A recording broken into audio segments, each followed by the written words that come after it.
you know me, Mr. Bola Tinubu very, very well. I don't know him well enough to know that he's competent. I know him as a politician who knows his way around manipulating people. That's what I know about him. I don't know him as a fair assessment of it is. Of the That's president. why Nigeria is in the situation that it is today. It's the guy who came 2 years ago and said he built Lagos, and then he came and ruined Nigeria because they never built Lagos in the first place. They were manipulating everybody in Lagos and collecting taxes and taking care of these taxes themselves. So the truth is that I never know him to be a competent person. That was why we're warning Nigerians 2 years ago that do not make the mistake of allowing these people come to power. I won't say vote for them because nobody voted for them. So in this case, you do not in any way have a trust, because I'm imagining when in the renewed Hope agenda they said we're making very, very strong and audacious. No, and I wanted to actually intervene when you said, some international organizations are, saying that they are making audacious moves. One of the one they paraded was Moody's. Moody's is people who rate bonds. Nigeria is not a company that is selling bonds. Of course, we have bonds. We buy Euro bonds, and the reason CBN has gone to the. No, I know. I want to explain you. I know to explain fully to you. Subscribed. In fact, oversubscribed. No, there's nobody who will not subscribe to bonds where you get short-term investment and you have the highest rate of return. That's what the Nigerian bond system is.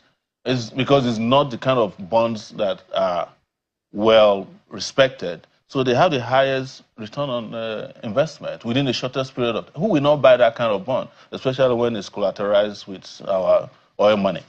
That's why we're getting over. It's not because our economy is doing well. It's because anybody can come in, make money, or even rig our bond system, your stocks here, and then you walk out after a few months. So you don't think Nigerians should be hopeful about this government? Now you become a billionaire just subscribing to the Nigerian bond because it is the kind of bonds that gives money to investors who don't care about So you don't think Nigerians should be hopeful about this government and its policies? No, I shouldn't. I don't think so. And I've warned Nigerians, and I'll keep saying it, the more you hope, the more you lose regarding this government. What should they then do?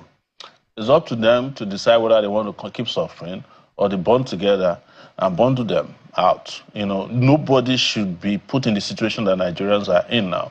And I'm never afraid to say it anywhere that I'm confronted with this question, that you are not at liberty, or no government should put you in a situation where you are perpetually in bondage. And you say, well, you have to wait for 4 years. Nobody should be put in. So your description of the performance of this government is for you less than desirable?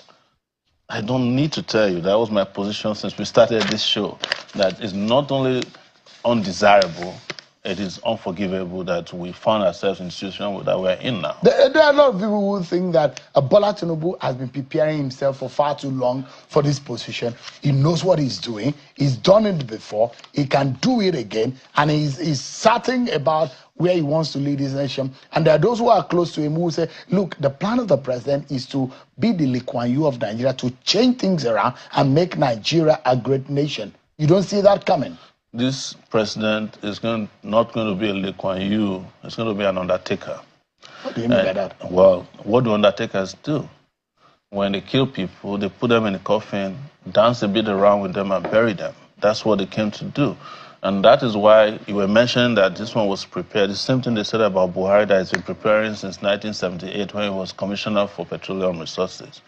And when he came back here in 2015, you know what he did to Nigeria? He killed Nigeria. And now they are preparing Nigeria for burial with the same person you said is. That's why we're warning you guys on these shows when we come on your show. We don't get to come here frequently. That the so-called experienced people, that who always tender experience as their own qualification, as their CV during election, that you should look at what they have done. The experience we should look at is the experience we have had with them, not the experience of how long they have been screwing the country. And that is why we must keep telling you this, and we'll say to Nigerians, no matter how much we get airtime, we will warn you and say, look, the earlier you get to know what is happening to you, the earlier you reject it, the earlier you fight back, the better for you. Don't let anybody deceive you that somebody is going to become a Lee Kuan Yew of Nigeria. When Boko Haram that he met in Borno State is already in Kogi State. When the Naira he met at 460 is at 1,650 today. When the salary of workers, when it was 15,000 Naira, is less than the 70,000 Naira that it is today. when the roads that they said they are constructing 700 kilometers, they only did 30 kilometers. They are telling you that in Ondo State, I called Ondo State today, I want to see the plan for Ondo State. They don't have it because they never plan to construct any 700 kilometers road. They just want to do 47 kilometers from Eco Atlantic to Dangote Refinery, and then the rest of it, they'll be playing with you. We warned you about all this, and this is government of liars.